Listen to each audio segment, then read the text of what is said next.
sou psicóloga. Eu vou falar um pouquinho aqui com vocês rapidamente sobre o autismo, tá? Então, o que a gente sabe sobre o autismo, gente? A gente sabe hoje que o autismo, né, não existe uma causa, né? Ainda é uma incerteza.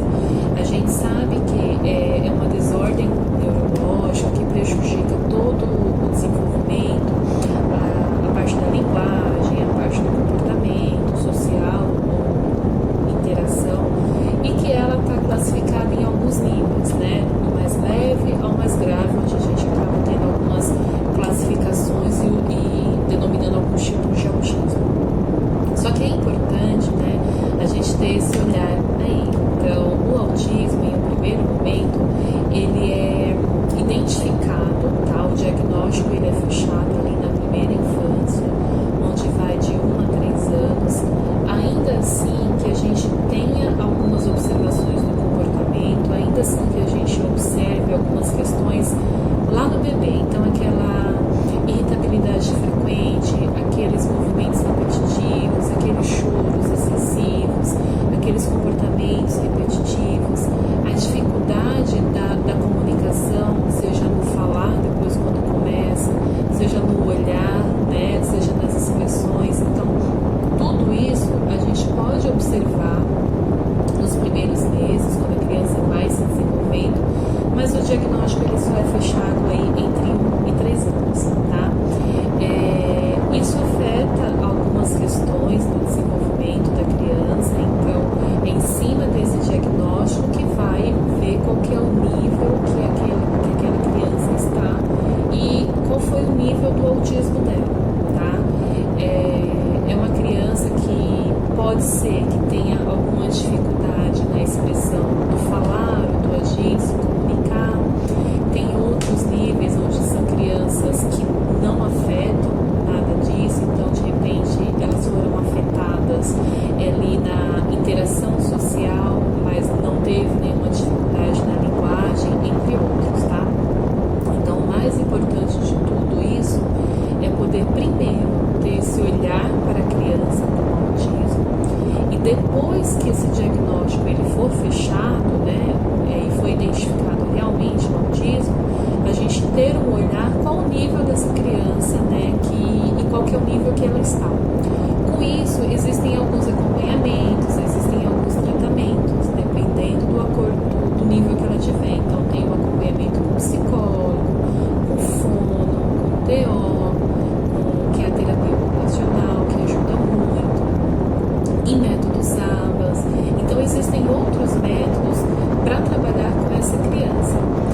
E daí também tem outros cuidados, né? É importante que a família, depois que ela recebeu esse diagnóstico, que ela compreenda um pouco mais desse mundo, né, do autismo, que ela se interaja muito bem, que ela leve e faça o acompanhamento dessa criança, porque ela vai se desenvolver da mesma forma que outra criança se desenvolve, né? Então, alguns pais falam, minha filha não está se desenvolvendo como uma criança X. Não existe essa diferença, né? Então, o primeiro tabu, ou o primeiro ponto que a gente precisa quebrar aí existem alguns pontos que a criança com autismo não vai conseguir se desenvolver na mesma proporção ou na mesma agilidade, dependendo do grau dela, mas ela consegue se desenvolver, consegue conviver normalmente, enfim, ela consegue fazer todas as outras coisas que a gente, que não tem o autismo, também consegue. Então, por isso que é importante esse diagnóstico, para a gente entender o tipo do autismo, né, que foi ali, para a gente poder fazer os tratamentos, os acompanhamentos, né, em alguns casos, o tratamento com a medicação, para dar uma equilibrada nas emoções, mas o primeiro passo é a identificação, é ter esse olhar para a criança bem antes, né? Então, ficar muito mais atento a todo esse movimento. Depois que fechar esse diagnóstico, aí sim a gente entra com os acompanhamentos, os tratamentos, tá? Eu vou trazer para vocês depois alguns outros vídeos onde falam dos tipos do autismo, do leve, do grave, como que ele é, para vocês entenderem um pouquinho desse mundo, tá bom? Obrigada, um beijo para todos. Oi, pessoal, então continuando, eu trouxe aqui para vocês os tipos do autismo. Então a gente tem aquele, o inicial, né, que eles falam que é o autismo mais leve, que é onde geralmente, né, os especialistas falam que as crianças elas têm, os indivíduos, né, a inteligência acima da média, que apesar do desenvolvimento da linguagem não sofrer nenhum prejuízo, ela apresenta alguma dificuldade na comunicação e na interação social, tá? Então elas tendem a se tornar obsessivas ou tendem não obsessivas o comportamento, aquele comportamento repetitivo ou com alguns assuntos particulares, tá? A gente tem o autismo clássico, né, que é o que talvez seja o mais comum, enfim, que é aquele onde tem a dificuldade da interação social e que tem também o prejuízo na comunicação.